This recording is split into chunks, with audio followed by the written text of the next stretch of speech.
જય હિન્દ મિત્રો, હું પંકજ જોશી કરીશું ભાવનગર। મિત્રો, આજે આપણે એક એવા વિષય ઉપર વિડીયો બનાવવા જઈ રહ્યા છીએ કે જે વિડીયો ખરેખર દરેક વ્યક્તિએ જોવો અને જાણવું જરૂરી છે। કારણ કે ભારત સરકાર ભારતમાં ટૂંક સમયની અંદર કાગળની જે કરન્સી નોટ્સ છે એના સ્થાને પ્લાસ્ટિકની કરન્સી નોટ્સ ચલણમાં મૂકવા જઈ રહી છે। મિત્રો, તમને એવું લાગશે કે શું ખરેખર આ વાત સાચી છે? તો આ પ્રશ્નનો જવાબ છે કે હા મિત્રો, આ વાત ખરેખર સાચી છે।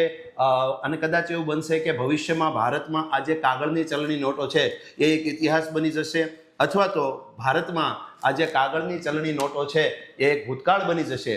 કારણ કે તાજેતરમાં ભારત સરકાર દ્વારા ભારતની મધ્યસ્થ બેંક એટલે કે આરબીઆઈને આ બાબતે કાગળની જે ચલણી નોટો છે એના સ્થાને પીવીસી એટલે કે પોલિમર એટલે કે પ્લાસ્ટિકની ચલણી નોટો મૂકવા માટેની મંજૂરી આપી દેવામાં આવી છે।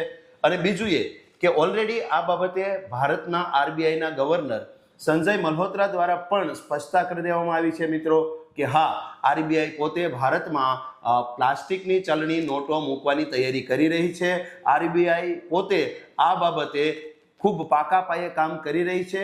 અને આરબીઆઈના ગવર્નરનું કહેવું એવું છે કે ભારતમાં શરૂઆતમાં પાયલોટ પ્રોજેક્ટ તરીકે 10 રૂપિયા અને 20 રૂપિયાની પ્લાસ્ટિકની નોટ અમલમાં મૂકવામાં આવશે, અને ત્યારબાદ ભારત સરકાર દ્વારા એટલે કે આરબીઆઈ દ્વારા ભારતની જુદી જુદી બેંકોના અભિપ્રાય લેવામાં આવશે અને ભારતના નાગરિકોના પણ અભિપ્રાય લેવામાં આવશે।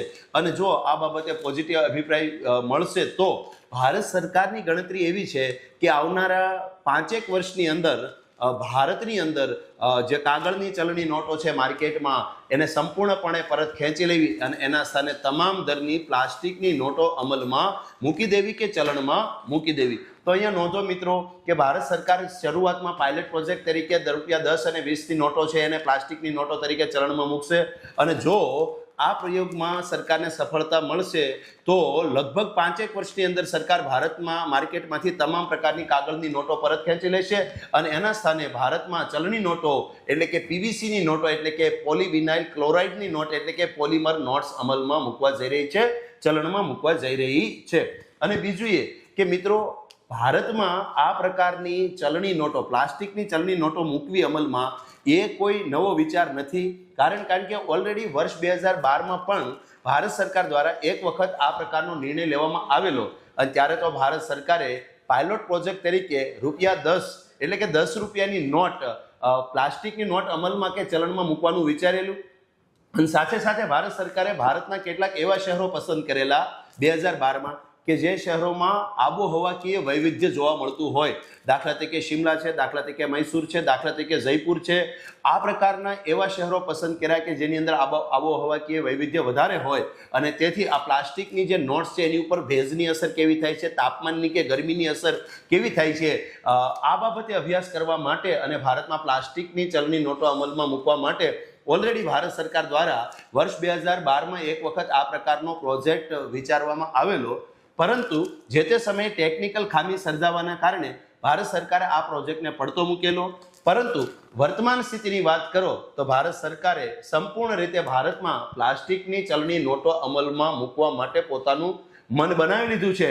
ખુદ કેન્દ્ર સરકારની પણ મંજૂરી મળી ગઈ છે અને ખુદ આરબીઆઈ પણ જાહેરમાં સ્પષ્ટતા કરે છે કે ભારતમાં શરૂઆતમાં 10 રૂપિયા અને 20 રૂપિયાની નોટ, અને ત્યારબાદ જો સફળતા પ્રાપ્ત થશે આ પ્રોજેક્ટમાં તો ભવિષ્યમાં અથવા તો આવનારા 5 વર્ષની અંદર લગભગ ભારતમાંથી તમામ પ્રકારની કાગળની નોટો છે એ ખેંચી લેવામાં આવશે અને એના સ્થાને પ્લાસ્ટિકની નોટો ચલણમાં મૂકી દેવામાં આવશે।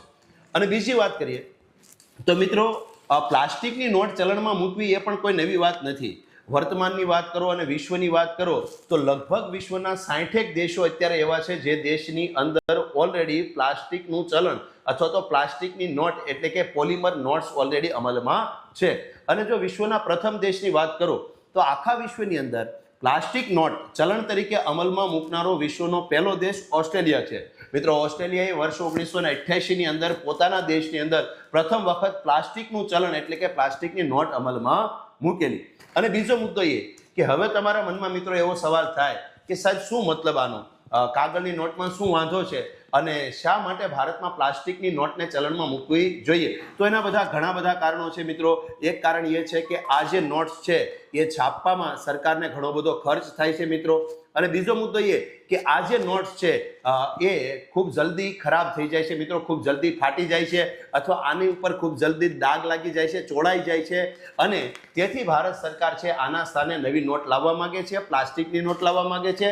અને પ્લાસ્ટિકની જે નોટ છે એના ફાયદા એ છે, પહેલી વાત તો એ કે આની જેટલી ઝડપથી નોટ ચોળાઈ નહીં જાય, એ વજનમાં ખૂબ હળવી હશે, સરળતાથી એને વાળી શકાશે, સરળતાથી એની ગળી વાળી શકાશે, સરળતાથી એને બેગમાં કે પર્સમાં મૂકી શકાશે મિત્રો. બીજું એ કે આ છે એનું આયુષ્ય જે છે કાગળની નોટનું, એના કરતાં પ્લાસ્ટિકની નોટનું આયુષ્ય વધારે હશે. અને ત્રીજું એ કે આ જે કાગળની નોટને તાપમાનની જે અસર થાય છે કે ભેજની જે અસર થાય છે અથવા તો આબોહવાની જે અસર થાય છે એટલી અસર પ્લાસ્ટિકની નોટોને નહીં થાય મિત્રો. અને તેથી પ્લાસ્ટિકની નોટને લાંબો સમય સુધી ચલણમાં રાખી શકાય છે. અને ચોથો અને મેઇન ફાયદો ભારતમાં પ્લાસ્ટિકની નોટ અમલમાં મૂકવાનો અને એ છે કે પ્લાસ્ટિકની નોટની ડિઝાઇન એ રીતે તૈયાર કરવામાં આવશે કે જેથી કરીને કોઈ વ્યક્તિ સરળતાથી એની ડુપ્લિકેટ નકલ તૈયાર કરી શકશે નહીં. તો મિત્રો ખાસ નોંધો, ભારતના અર્થતંત્રને સૌથી વધારે કોઈ વસ્તુ નુકસાન કરતી હોય તો એ છે ભારતમાં ડુપ્લિકેટ નોટો ઘુસાડી દેવી. અને સૌથી વધારે એવું આપણે જોઈએ છીએ, જાણીએ છીએ કે પાકિસ્તાન અથવા તો કોઈ આતંકવાદી સંગઠન દ્વારા ભારતમાં ડુપ્લિકેટ નોટો ઘુસાડવાના કેટલાક ષડયંત્રો કે કાવતરા કે પ્રયાસો થતા હોય છે. અને અવારનવાર તમે એ પણ જોયું હશે કે ભારતમાં નકલી નોટો સાથે ઘણા બધા લોકો પકડાય છે, તો જેના કારણે ભારતના અર્થતંત્રને ખૂબ મોટું નુકસાન થાય છે. તો ભારત સરકાર ભારતમાં પ્લાસ્ટિક નોટને અમલમાં મૂકીને ભારત સરકાર એની અંદર એ ટાઈપના અત્યાધુનિક ફીચર્સ મૂકવા માગે છે કે જેથી કરીને સરળતાથી કોઈ વ્યક્તિ એની ડુપ્લિકેટ નકલ કે નકલી નોટો તૈયાર કરી શકશે નહીં. આ એનો સૌથી મેઇન અને મુખ્ય ફાયદો છે મિત્રો. અને બીજું એ કે આ પ્રકારની નોટ્સ ભારતમાં અમલમાં મૂકવા માટે સરકાર હજી શરૂઆત કરી રહી છે, પાયલટ પ્રોજેક્ટને અમલમાં મૂકી રહી છે. ભવિષ્યમાં કેટલા સમયમાં આ પ્રકારની પ્લાસ્ટિક નોટો ભારતમાં અમલમાં આવે છે એ તો મિત્ર જોવું રહ્યું છે. પરંતુ આશા રાખું છું કે આ પ્રકારના વિડીયો જે હું બનાવું છું એ વિડીયોથી તમને ખૂબ સારું એવું નોલેજ મળતું હશે, સારી એવી માહિતી મળતી હશે. અને જો મિત્રો તમને ખરેખર આ પ્રકારના વિડીયો ગમતા હોય તો ખાસ જો તમે આ વિડીયો યુટ્યુબના માધ્યમથી જોતા હોય તો અમારી યુટ્યુબ ચેનલને સબસ્ક્રાઇબ કરવાનું ભૂલતા નહીં. અમારા આ વિડીયોને લાઇક કરી દેજો અને અમારા આ વિડીયોની લિંકને તમે શેર કરી દેજો. અને જો મિત્રો તમે આ વિડીયો ઇન્સ્ટાગ્રામના માધ્યમથી જોવો છો તો અમારા ઇન્સ્ટાગ્રામને તમે ફોલો કરી દેજો. એમાં પણ તમે આ વિડીયોને લાઇક કરી દેજો અને વિડીયોની આ લિંકને શેર કરી દેજો, જેથી ભારતના જે નાગરિકો છે, ભારતના જે લોકો છે એમની સુધી આ માહિતી પહોંચી જાય કે આ જે કાગળની ચલણી નોટો છે એ કદાચ ભવિષ્યમાં ભારતમાં ઇતિહાસ બની જાય, કદાચ ભવિષ્યમાં ભારતમાં ભૂતકાળ બની જાય અને ભવિષ્યમાં ભારતના લોકો પાસે ખૂબ જ પાતળી અને વજનમાં હલકી એવી પીવીસી એટલે કે પોલીવિનાઇલ ક્લોરાઇડની પોલિમર નોટ્સ લોકોના હાથમાં હશે, અમલમાં હશે. તો આશા રાખીએ છીએ કે આ પ્રકારના વિડીયોમાં તમને રસ પડતો હશે. મળીએ છીએ ભવિષ્યમાં આવા જ કોઈ એક રસપ્રદ વિડીયો સાથે. ત્યાં સુધી જય હિન્દ.